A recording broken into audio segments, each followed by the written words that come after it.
Welcome back to the video, and we just finished after 1 week. That has been the Shadowverse Evolve Grand Prix Autumn in Chiba. And before I get started, I would like to say thank you all for joining the Day 2 stream, the English unofficial co-stream that I did on the Chuuni clan Twitch. Thank you all for joining in. I appreciate it too, giving some of my commentary, and also shout out to Twintail as well, who joined within the commentary. And you can go check those out in the description below for the VODs over there. What I'd like to talk about is what did we basically learn heading out from Chiba and heading now into closer to the months, heading into the next few sets, and of course the Shadowverse Evolve Championship that's to follow heading into the next year. There are three main things that I would like to go talk about, but first we would like to explain more about the field and turnout that happened within it. We have the stats located over here. This is the main report with over 2,000 participants. So shout outs to Chiba really showing up on that. We have 46.7% iDOLM Cinderella Girls, 15.6 Runecraft, 10.1% Havencraft, 9.1% for both Dragon and Abysscraft, 4.8% for Forest, Swordcraft with 4%, and Uma with only 0.6%. So, three things we learned coming out of this tournament is that the first thing that we learned is that specifically for the cool decks, which was like majority of the representation, are not running the heavy aggro backbone that I said in my preview video before.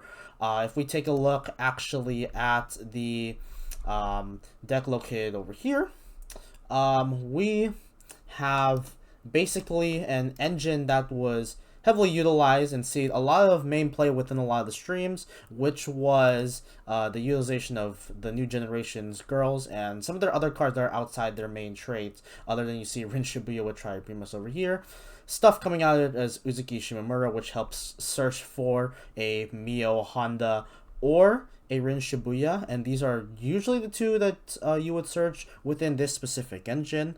But what really helped is that it was heavily led by impact cards. If you take a look at the third to fourth place player who also played cool, as I scroll down, let me scroll back down up to this section right here, you can take a look and see that they're also run that this is not specifically within the engines too, but you also have some cool decks that are running the Yui package, and Yui is just a very great card, especially with her evolve skill. Really helps to go search out specifically this Mika, because this Mika really helps in a lot of throw impacts. So these are some throw examples of the cool decks that have been pretty much running around. And it really helps to have like a thorough consistent engine. And it seems like Japan really likes this specific engine with Uzuki, Mio, and Rin. So that's pretty much the thorough field over here too. We also saw third place within the tournament as I scroll back all the way up here. But a thoroughly interesting deck, which I really enjoyed watching in the top 8. This deck specifically works around Anastasia and utilizes a super low-cost curve in order to benefit off of Anastasia's combo 5, which will help scale the entire field. What I really like about this is that you're also looking to have a thorough endgame with Rin Shibuya, but you're also playing a lot of good thorough package. I really especially love the ward usage here because as long as you have 3 or more other followers on the field, you can play this down for only 1 cost. So I definitely like the decision making, and this is the type of cool deck I never actually thought was going to come into fruition. So definitely shout outs to this person for joining in on that. The second thing I would like to talk about is the range of Idolmaster decks. So, as we see over here, Idolmaster Cinderella Girls had almost half of the field. Now, I personally think that 50% doesn't speak enough volumes to the type of decks that we saw in the tournament. For instance, we saw some cool, cute decks, of course, because again, I'm a fan of cute on this. But yeah, we have a third use Q deck. They're even adding some cool stuff here like Kirari, which is really fun to see. Yui package too, and then some stuff like the Ryamu as well. So it's a lot of different takes on the cute deck, but you have a pretty good throw engine with the 4 costs or lower, and the 2 costs are lower that you can go plop down on to as well. So I definitely like to see some of the main uses of creativity within the cute deck. We even saw some passion decks too as well. Here's a good example for one of the lists located. This passion deck really helped push with Mio Honda's main skill, which can grab basically any of these legendaries, because these legendaries are thoroughly great cards. It's a really expensive deck looking too, because that's like almost half the deck is legendaries. And then also we did see on the stream a new generation's focused deck for one of the rounds, which was pretty cool to see, because I was always curious about how like a good stuffs build works but as long as you have the right engines, then you can go work wonders to go and get that main new generation's plop on the field, and then take advantage of pushing in for later on in the game. And what does this basically tell us? Well, the range of Idolmaster decks honestly has all trends on mixing. I have not seen honestly a thorough pure deck coming out of it. I've seen a lot of mixtures of cool or passion, because you have the extension with some cards that looks to search cool or passion, but even some cute cards too that were thrown into this. For instance, you go back to this cute deck, you have the Yui that I talked about earlier, and she's a passion herself, so it's thoroughly risky because you can't really revive her. But a lot of different choices were made heading into this tournament for both the Grand Prix and even the side events too, so quite interesting to see a lot of the range overall. And I really wish that they broke down specific numbers for this, because there's a lot of different archetypes and a lot of variations of this deck. The last thing I would like to talk about is actually the winner of this tournament, which is, as you scroll over here, which is Kuon. And I would like to actually talk about how kind of unfortunate the mashup was watching it. And mainly I say this because I honestly felt like the cool, specifically the cool versus an engine like this specifically with Rin, Uzuki, and Mio Honda was kind of felt like overall thorough boring. And the reason why I say that is mainly because I felt like Kuon was thoroughly predictable, and I saw a lot of different moves that really led to this.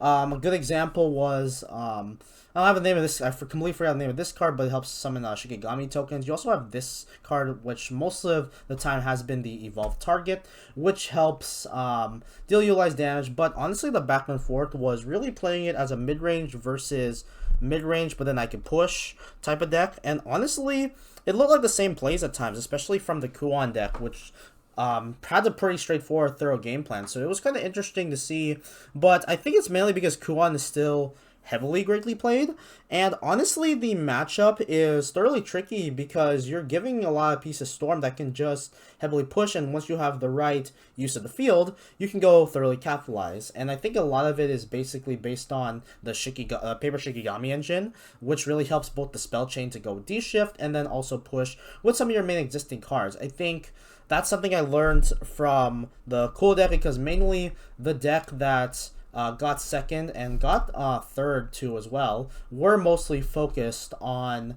a main mid-range style, which I was not as thoroughly accustomed to heading into this. I really thought, as I said before, that people would go the aggro backbone, because this deck can just blitz through decks like Kuon, like decks like Cute, which needs a thorough setup until turn 7. A lot of these like turn 7 plus decks really are not getting the thorough capitalization. So honestly, that's why I kind of like see some mainly repetitive plays. You see like this cost 2 over here too as well, and this cost 2. I'm butchering some of the names on that too, or forgetting some of it. But these were also a lot of different plays, and I kind of saw that repetitively within the circuit. It's mostly because the stream matches are thoroughly decided by the main organizers, but I honestly really felt that this was thoroughly predictable. And I'd say the more interesting ones too were of course the focus on the Anastasia main cool design builds, but mainly the main 2 builds just felt a bit lackluster and not really a lot of alternate plays heading into there. But at the end of the day, you gotta go give credits to this person, which really took advantage of how good Kuon is going to be. And that's pretty much going to transition into the end of the video. The one thing I do want to have a big conclusion is that Kuon has finally won the Shadowverse Evolve Grand Prix after seeing the summer tournament having Forestcraft, which is my main, Amataz, which didn't see a lot of play, unfortunately. We saw a lot more Hunters than Amataz, but we saw Amataz take it in the previous major in Osaka, but it's finally won a major in Chiba. I'm curious to see how Kuon will sustain in the Machina Natura format heading into set 7 and also future sets on that, because it's a lot of focus on kind of revitalizing some of the decks, but I'm very optimistic seeing with Kuon because it's just a really thorough explosive deck, and it could have like the longevity as say a Egg Haven or such. Other than that, that's been pretty much it for today's video. Thank you all for joining in. Really appreciate it going over what stuff we've learned within the Chiba Grand Prix. Continue to embrace the darkness, and we will see you all in the next video.